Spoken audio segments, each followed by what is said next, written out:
Okay, so we've been called to a 31-year-old female who's pregnant and appears to be in labour. We have our BVA kits, lots of towels, blankets, sheets, just in case there's any mess. We have our resusc oxygen defib, just in case there is any arrest during it and we need to go into a resus. I've got our PPE gear on. Karen, do you feel safe? I do. Yep. Okay, let's go. Hi there. I'm Hello. Dean, this is Karen from the paramedics. Hello. I believe you're pregnant, you might be having a baby today. What was your name? Caroline. Oh, hi Caroline, I'm Dean. Can I just take your pulse there? You need to take the neonate to BBM out and get that ready, and the BBA kit. Right. Yeah, thanks. Okay, so is this your first baby? Yes, I do believe it is. So have you ever been pregnant before? No. So how many weeks are you? About 39 and a half weeks. Have you got a midwife? You've been seeing a midwife? Yes, I did call her, but she said she would be late, so I called you. Okay, so she does know what's happening? Yes. And when is your due date? So you're 39 weeks? So in a week? You're Yes. expecting the baby in a week? Yes, I should think so. Yeah, that's cool. So, your pregnancy, have you had any problems or any complications? No? No problems? When was your last scan? Oh, it was about a week ago. Okay. And which way was baby facing in that scan? Baby's facing downwards. Okay. So when you say downwards, what do you mean by that? Head down to the bottom. Okay. Cool. And how have you felt throughout your pregnancy? Bloated. Yeah. Anything else? No, that's about it. Just some general pregnant, discomfort? you know. Good. Sounds like you've had quite a good run. Do you have a plan around your pregnancy? Yes, I was planning on a home birth, Yeah. Cool. And you're happy to continue with that plan? obviously.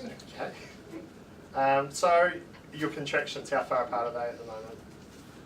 Oh, there's about 3 every 10 minutes. Okay. Do you need to feel like you need to push yet? I'm getting there. Getting It's there. quite sore. Okay. If you do feel the need to push, just let me know, okay? Have you had any sort of mucus discharge recently or Yes, I had some this morning. this morning? What time this morning was that? Oh, It's about 1 o'clock now. would have been about 8 o'clock this morning. Yeah. Okay.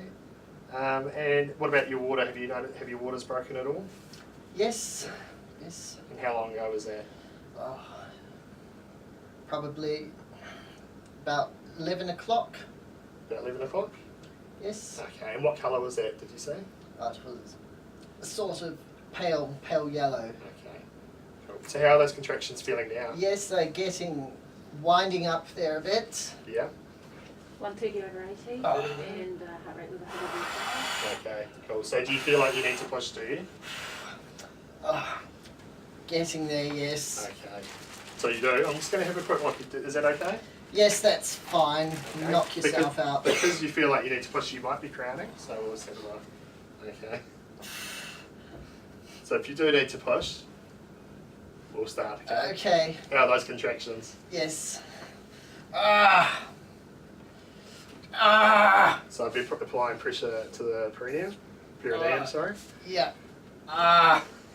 Ah! Yeah, yes. So just the baby's coming out, I can see his head, I'll just be supporting the head. Ah!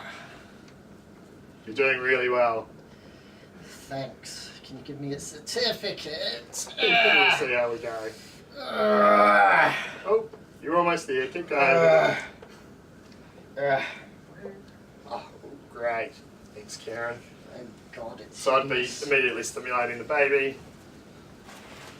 I can see there's actually quite good perfusion centrally. There's pink, but the extremities are a little bit blue. And the baby's crying. So I'm going to apply skin to mum.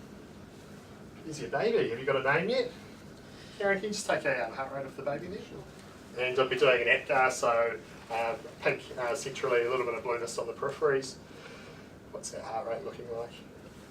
A bit of a grimace as well, and the baby is quite verbal. It's 140. Okay, so that's nice and good. So about an APGAR of 9. Okay, how do you feel? Are you okay? I'm a bit fucking tired. Okay, unfortunately you're going to be like that for a while. Okay, so at this point we'd probably look at trying to get baby to breastfeed. This would also release a bit of oxytocin and get that placenta going so she can birth that as well. Okay, so what we need to do now is birth your placenta, so you might feel like you're giving birth again. You just need to let me know if you need to push. Okay. Okay, so once the umbilical cord stops pulsating, we're going to clip it. Kira, could you pass me that? Okay. There's the clips. So they'll be clipping 10 centimetres from the baby, distal from the baby, and then another 5 centimetres. Did you want to cut the cord, or? Yeah, sure. Why not? It might be a bit awkward, but I know how to use scissors. cool, perfect. Okay, so how are you feeling now? Do you feel as if you need to birth the placenta? I can feel a bit of pressure building up. Okay.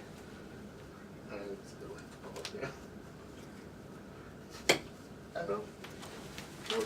So as you feel that pressure, I want you to push, okay? Just gently, but making sure that you don't pull on the umbilical cord, and let mum do the work. So if Okay. so if you do feel like you need to push, you can do that now. Sorry, Karen, you didn't know at the time of the birth as well, I didn't did, you? it was Thank you. 1 o'clock exactly. Yeah, perfect. Cool. So got the placenta out of there, checking to make sure it's completely intact, that there's no bits missing that may be still stuck to the uterus inside. So it looks good. Can you note the time Yes, of that as well? I And I'll can. be putting it in the bag. Can you just note that it's the placenta and the name of the patient on here? I can do that, and I'll put the time of the delivery on there as well. Okay. How are you feeling now? Probably cover you after that. Yes, that would be good. Don't want the neighbours to see. So there doesn't appear to be any extra bleeding. I'd be concerned about a PPH, so postpartum hemorrhage. If the placenta hadn't have come within sort of 20 to 30 minutes, I'd be looking at transporting to hospital. If we did end up transporting, I'd be getting Karen to go out to the ambulance, heating the ambulance up, and I'd be making sure baby is covered and warm. I'd be putting a hat on baby before we went outside. I'd also be taking vitals every 5 to 10 minutes post-birth, making sure the baby is still nicely perfused and got a good heart rate. When the midwife arrived, I'd be briefing them as to how the birth went, and if we didn't need to transport, I'd be handing over to the midwife. And I'd also be looking at doing one more APGAR. And in this case, the extremities have become well perfused, so both central and peripherally is very pink. Baby's crying even more, is feeding, and lots of grimacing and activity there. So that combined with a really good heart rate that I've taken, the baby's APGAR has probably gone up to about a 10 now.